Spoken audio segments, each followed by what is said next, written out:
अस्सलाम वालेकुम स्टूडेंट्स, उम्मीद है आप सब खैरियत से होंगे। आज हम अपना सबक नंबर 22 इब्तदाई तिब्बी इमदाद का मुताला करेंगे और इसके अल्फाज मायने पढ़ेंगे। इस सबक की तदरीस का मकसद ये है कि आपको इब्तदाई तिब्बी इमदाद का मफ़हूम वाज़ेह हो कि ये वो इमदाद है जो किसी भी हादसे की सूरत में मुतासरा शख्स या अशख़ास को फ़ौरी तौर पर वहम पहुँचाई जाती है।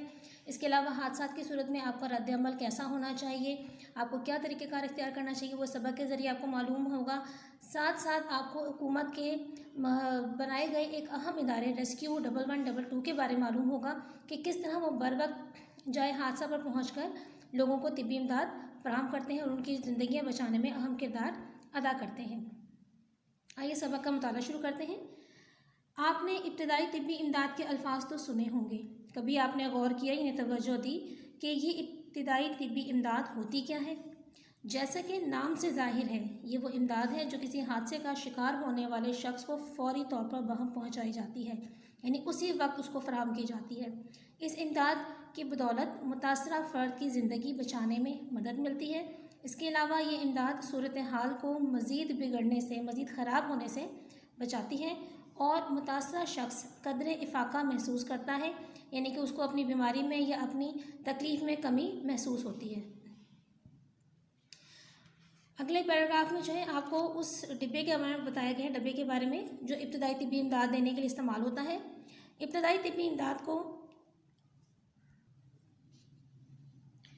अंग्रेज़ी में फ़र्स्ट एड भी कहते हैं।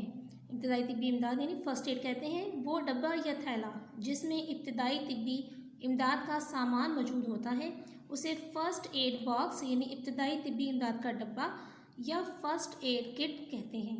इस किट में क्या सामान होता है और उसे कैसे इस्तेमाल करते हैं, इसके लिए इब्तदाई तिब्बी इमदाद की बाकायदा तरबियत हासिल करना पड़ती है, यानी बाकायदा आपको सीखना पड़ेगा कि आप लोगों को इब्तदाई तिब्बी इमदाद कैसे दे सकते हैं। अगले पैराग्राफ में वो तमाम सूरत हाल बयान की गई है कि किस किस्म के हादसा पेश आ सकते हैं लोगों को आम रोज़मर्रा के मामलात में। किसी भी वक्त कहीं भी हादसा पेश आ सकता है, इसलिए इब्तदाई तिब्बी इमदाद की ज़रूरत किसी भी वक्त पड़ सकती है। फैक्ट्रियों और कारखानों में काम करने वालों को किसी भी वक्त चोट आ सकती है। चोट लगना नहीं होता, चोट आना होता है, तो यहाँ पर लफ्ज़ है चोट आ सकती है। किसी मशीन में जिस्म का कोई हिस्सा आकर ज़ख्मी हो सकता है। सड़क पर चलते हुए किसी मोटर गाड़ी से टक्कर हो सकती है।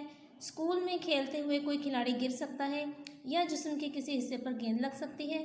घर में पाँव फिसल सकता है। बावर्ची खाने में काम करते हुए ज़रा सी बेएहतियाती कपड़ों में आग लग सकती है। बिजली का कोई झटका लग सकता है। कोई ख़तरनाक चीज़ मसलन बिच्छू या सांप डस सकता है। डसना यानी किसी जहरीले जानवर या कीड़े का काटना, जैसे ये बिच्छू और सांप लिखे हुए यहाँ पे। नहर या दरिया में नहाते हुए कोई डूब सकता है। इस पैराग्राफ में आपको बताया गया है रेस्क्यू 1112 के बारे में।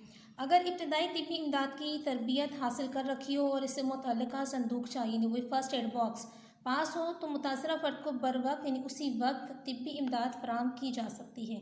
आजकल हुकूमत ने रेस्क्यू 1112 के नाम से एक महकमा, एक इदारा कायम कर रखा है।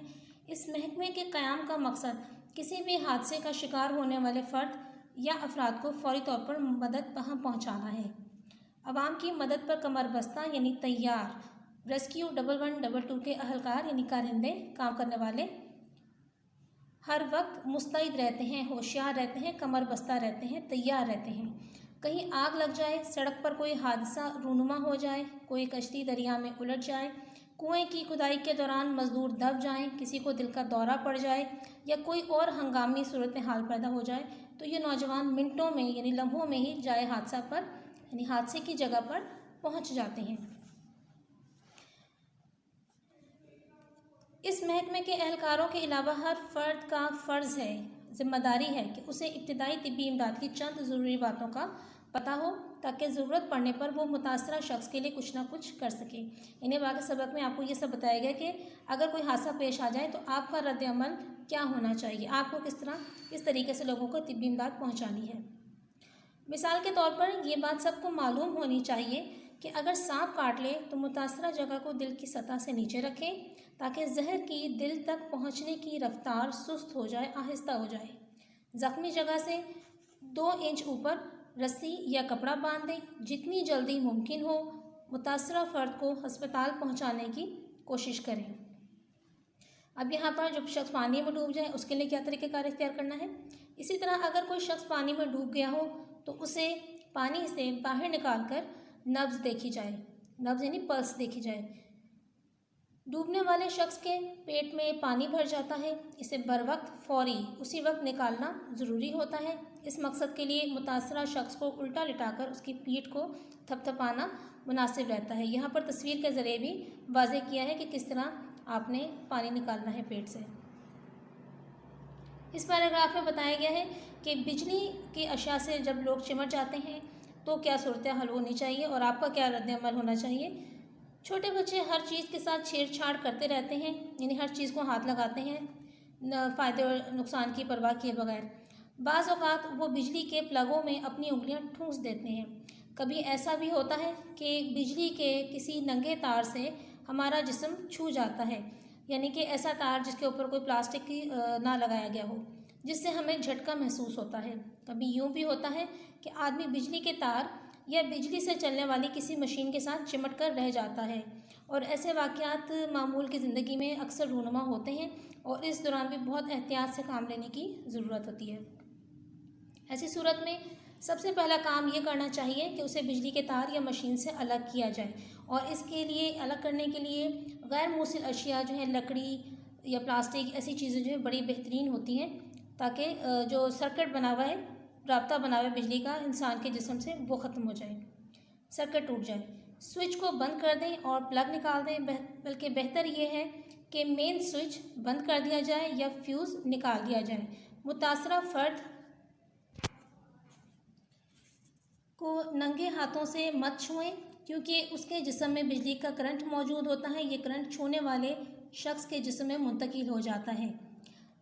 गैर मूसिल अशिया यानी ऐसी अशिया जिनसे बिजली का करंट ना गुजर सके, मसलन लकड़ी, कागज़, प्लास्टिक वगैरह की मदद से मुतासरा फ़र्द को अलग करें। ये ख्याल रखा जाए, ये ध्यान रखा जाए कि अलग करते वक्त जिस जगह आप खड़े हों वो गीली ना हो, यानी वहाँ पानी मौजूद ना हो, क्योंकि पानी जो है वो मूसिल अशिया में शुमार होता है, जिससे बिजली का करंट आसानी से गुजर सकता है। मुतासरा शख्स के ऊपर कंबल डाल दें।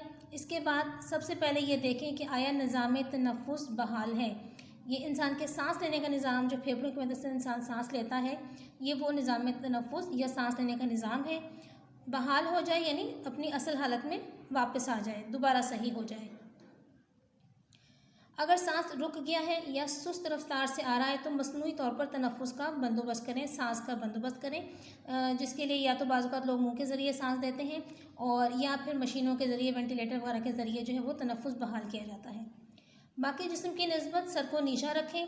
मुतासरा शख्स को ज़्यादा हिलने जुलने ना दें। कोई लम्हा ज़ाया किए बगैर करीबी अस्पताल में पहुँचाने का बंदोबस्त करें, इंतज़ाम करें। आग लग जाने की सूरत में क्या करना चाहिए कि अगर किसी को आग लग जाए तो उस पर कंबल वगैरह फेंक कर आग को बुझाने की कोशिश करें। कमरे या सामान को आग लगी हो तो रेत फेंकने से आग बुझाने में मदद मिलती है।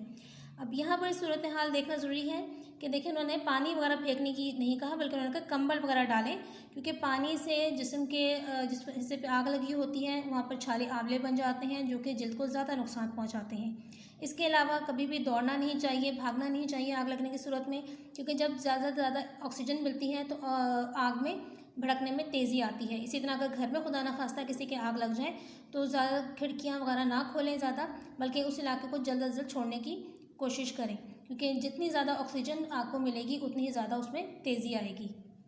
आग से झुलस जाने वाले हिस्सों पर, यानी जल जाने वाले हिस्सों पर मरहम वगैरह लगाएं और मुतासरा फ़र्द को अस्पताल पहुँचाएँ। गर्मियों के मौसम में धूप में सख्त काम करने से लू लग जाती है। लू लगना होता है गर्मी के असर से बीमार पड़ जाना। आमतौर पर बच्चे या बड़ी उम्र के लोग इसका शिकार होते हैं, जिसकी वजह ये होती है कि उनकी क़ुव्वत मुदाफ़अत यानी बीमारियों से लड़ने की ताकत जो है वो जवानों की निस्बत कम होती है, तो इसलिए वो मुख्तलिफ़ बीमारियों के साथ साथ लू का भी जल्दी शिकार हो जाते हैं। जिस्म में पानी की शदीद कमी वाक़ हो जाती है। जिस्म का दर्जा हरारत 104 डिग्री फ़ारेनहाइट से ज़्यादा बढ़ जाता है। मुतासरा शख्स या फ़र्द बेहोश हो जाता है, दिल की धड़कन तेज़ हो जाती है, खून का दबाव यानी ब्लड प्रेशर जो है वो कम या ज़्यादा हो सकता है, सर के भारीपन की शिकायत हो सकती है, मतली आ सकती है, यानी कै आने की, उल्टी आने की कैफियत हो सकती है। अगर किसी फ़र्द को लू लग जाए तो फ़ौरी तौर पर उसे धूप से साए में लेकर जाएं, ठंडी जगह रखें, ठंडा मशरूब पानी या मशरूबात पिलाएं और जितनी जल्दी हो सके उसे अस्पताल पहुंचाएं। याद रखें, इन सब बातों पर हम सबको अमल करना चाहिए। अगर हमारे आसपास इर्द गिर्द कोई शख्स तिब्बी इमदाद का मुस्तहिक हो, हकदार हो, तो हमें उसकी हत्तल वसा यानी जहाँ तक मुमकिन हो, जहाँ तक हो सके मदद करनी चाहिए। साथ ही हमें कोई लम्हा ज़ाया किए बगैर रेस्क्यू 1122 पर फ़ोन करके उन्हें मदद के लिए तलब करना चाहिए, यानी बुलाना चाहिए। यानी कि अगर हमें इब्तदाई तिब्बी इमदाद देने का तरीका नहीं आता तो बजाय इसके कि हम रश जमा करें और मरीज़ को भी परेशान करें, हादसे का शिकार होने वाले फ़र्द को परेशान करें, हमें फ़ौरी तौर पर रेस्क्यू वालों को बुलाना चाहिए ताकि वो मरीज़ को या मुतासरा शख्स को फ़ौरी तौर पर तिब्बी इमदाद पहुँचाएँ और उसकी ज़िंदगी बचा लें। ये था हमारा सबक। अब आपने इसका खुद मुताला करना है और बताए गए तमाम अल्फाज मायने जो हैं वो आपने अच्छी तरह से याद करने हैं। अगले सबक के साथ कल हाजिर होंगे। इजाज़त दीजिए। अल्लाह हाफ़िज़।